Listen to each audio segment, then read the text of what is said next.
Hi, Mrs. Soto, and all of your second grade students in Florida. How are you doing? This is Jim Dupre. I am the teacher on the trail, and I thought it would be easier for me to make a video to answer all of your questions rather than just sitting down and typing them all up. So, I'm going to do my best to do this in one take and to answer all of your questions. So, here we go. Ready? Question number 1 that you guys sent to me is, how does it feel to be teacher on the trail? Well, so far it's been pretty incredible. It's been a little different this year because I'm not actually on the trail in person, but I will be next year. And so it's been a little different. I've been doing all of my trail reporting from my school in Columbus, Ohio, and still teaching my kids, and it's been kind of cool because they've been able to help me out with some of the trail reporting. So I don't know if you guys have seen those videos, but they are out there on the Iditarod website to check out. So how does it feel? It feels pretty incredible, and just again being able to do stuff like this, like talk to you guys. So number 2, how and where do you and the other mushers sleep? So great question. And let me first start off by saying something that I am the teacher on the trail, and I get this question a lot. So I am not the musher on the trail. So where do the other mushers sleep when they are on the trail? It kind of depends. Sometimes they'll sleep right on top of their sled. Sometimes they will go inside of a tent this year, or in other years there's cabins that they're allowed to go into. So it kind of depends where they are on the trail and what kind of arrangements are available. So it could be a couple different things, I guess. Let's see. So what are your dogs' names or some around you? So great question. So because I'm the teacher on the trail, I actually don't have any dogs. And a little secret is I actually have a cat. So even though I'm doing Iditarod and love everything about it and all the dogs, I don't own any dogs. I own a cat. But to answer your question about the names of some of the dogs, that kind of depends on each musher. So what they like to do is they like to pick a theme for their different litters. Like I know there was a musher who chose to do one of their litters about different names of different candy bars. And so they had like 7 puppies with that litter, and so they named them different things like Snickers and Twix, and I think one was Milky Way or maybe 3 Musketeers, I don't know. But they kind of come up with themes. And so different mushers pick different themes, and that's kind of how they choose the names of some of their dogs. Let's see. Do mushers have to stop during a blizzard or keep going?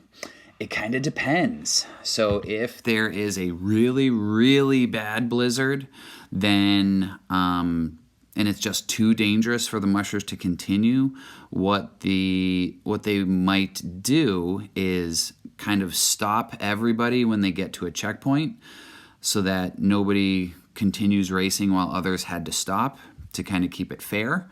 But that hasn't happened in a while. And so usually during a smaller blizzard, I mean, people living in Alaska are pretty tough. They're used to blizzards, they're used to the snow and that sort of thing. So do they have to stop? They don't have to unless Iditarod tells them they have to, which, like I said, doesn't happen too often. Let's see. Do you have electronic devices, and how do you charge them? You know, that is a really good question.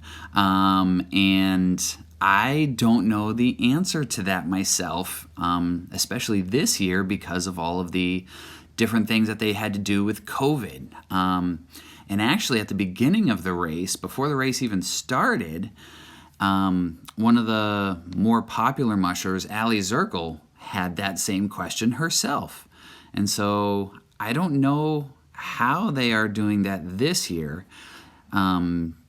But in years past, they did have plenty of chargers available to the mushers at the different checkpoints and that sort of thing. So it hadn't really been a problem before this year. But this year, yeah, that's a really good question. I don't know.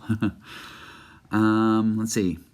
Do you have a map on the trail, and how do you know which way to go? So I actually just answered that question in one of my posts this past week. So a lot of the so there are very well marked trail markers all along the way, and those can look like lots of different things. They could just be a stake in the ground, a big wooden stick sticking out of the ground with kind of a flag on top and a brightly colored painted top to that wood sticking out of the ground. There's what we call a tripod trail marker, which is kind of 3 logs kind of leaning against each other, kind of like this. Kind of looks like a little teepee. But how else? The dogs are really good about knowing their way down the trail. The Iditarod has a trail crew that go out ahead of all the teams on snow machines to kind of pack down the trail to make it a little bit easier for the teams to follow, and so they don't have to go through deep snow all the time. So that's another way. So lots of different ways to make sure that they know which way to go, because yeah, that's kind of important. Let's see. Number 7, why do the mushers need 14 dogs? What is the lowest number of dogs they can use? So they don't need 14 dogs, but that's the most that they are allowed to start with. And so if you think about it, if you are playing like tug of war or something, and you have more people on your team pulling, then you're probably going to do a little bit better, and your team can kind of all work together to pull, and the more people that you have, the easier it is. And so it's usually a good thing to start with the most number of dogs that you're allowed to have. Plus, as you go down the trail, then dogs might need to stay at checkpoints and not continue with your team. And you can't replace the dogs. You just need to leave them kind of at the checkpoint, and they'll get flown home later. But yeah, so they kind of do need the most to start off with. And what's the lowest number of dogs they can use? They have to have at least 5 at the finish line. If they have less than that, then they have to scratch, which means they drop out of the race. So where or how do you get food and eat while on the trail, or supplies? So for the mushers, they are required to send out before the race what they call drop bags, which are huge. They look like giant potato sacks. They weigh maybe 50 pounds each, and they send at least one, usually about 2 to each checkpoint. And in those drop bags are all of their extra supplies, all of their extra food, that are usually in Ziploc bags and frozen because it's, super cold.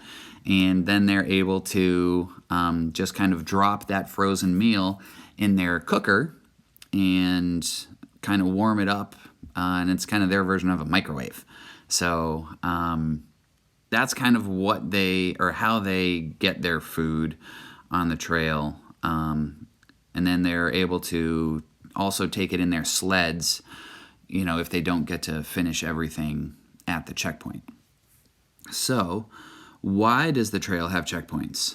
And that is kind of for those drop bags. Excuse me.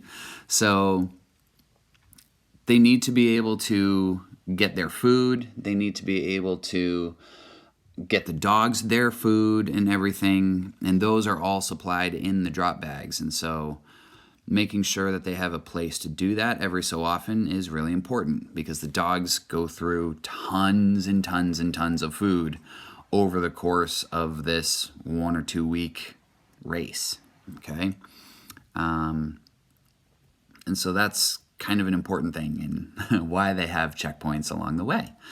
Let's see. How do mushers get rescued if they get hurt or dog gets hurt? Great question. So, I don't know if your class has been following the race on GPS, but each sled, each musher has their own GPS tracker, and it's a little thing about this big that they usually stick inside of a dog booty, actually, and then they secure it to their front of their sled. And so that way Iditarod knows exactly where they are on the trail. And if they need to get rescued, or if if they need to get rescued, there's a button they can push on their GPS, which will send a signal to the Iditarod officials saying, it's kind of like an SOS, like a rescue, we need help button. And you only push that button if you need help that another musher can't provide. And because that does happen sometimes, mushers help each other out on the trail, which is awesome. But if they get hurt or need to be rescued, then that's what they do. They push that little button kind of on that GPS tracker. But if a dog gets hurt, then what they can do, and what they usually do, is just take the dog off their harness and they put the dog in the sled with them, and then they get a little sled ride from all their doggy friends in front of them over to the next checkpoint. And then once they get to that checkpoint, they will, the musher will notify the veterinarian and say, hey, this dog got hurt, please help check them out, make sure they're okay, but this is what happened, this is what I'm seeing, that sort of thing. And then, like I said before, the dog will get left at that checkpoint after they get some good care from the veterinarians, and then they will get a little doggy airplane ride back to Anchorage or wherever they need to go, so that their musher can pick them up once the race is over. Last questions. Why does a musher have to withdraw? So a withdraw, and there's some different words that kind of imply different things with why a musher has to drop out of the race. And that was actually one of my recent posts as well. So a withdraw means that a musher is kind of forced to leave the race even though they don't want to. That happened this year with Gunnar Johnson. He unfortunately tested positive for COVID. He's feeling totally fine. Nothing was wrong with him, but he did test positive, and so he had to withdraw from the race. So that was kind of unfortunate.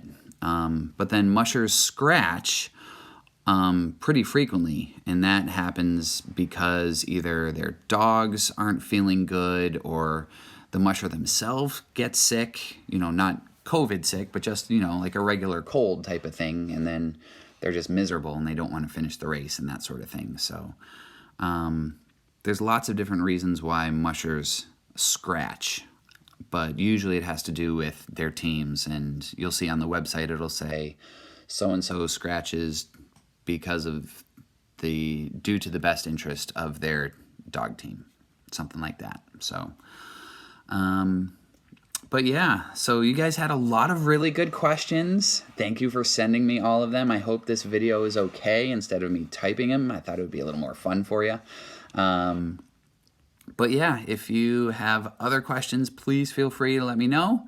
And if I have some time, maybe next weekend, I might be able to answer a couple more.